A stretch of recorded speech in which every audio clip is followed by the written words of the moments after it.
Fish fry பண்ணும்போது எண்ணெயில் மீனும் மசாலாவும் தனித்தனியாக வந்துடுதுன்னு ஃபீல் பண்ணுறீங்கன்னா இந்த மாதிரி ஸ்டைலில் ட்ரை பண்ணி பாருங்கள். மீன் மசாலாவோட நல்லா ஒட்டி சூப்பராக இருக்கும்.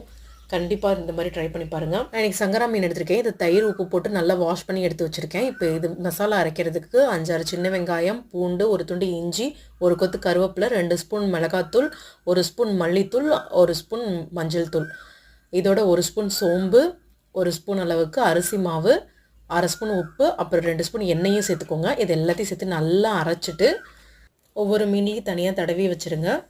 இதுலேயே 1/2 லெமன் பிழிஞ்சு விட்டு எல்லாத்தையும் நல்லா மிக்ஸ் பண்ணி 1 மணி நேரம் ஊற வச்சுருங்க.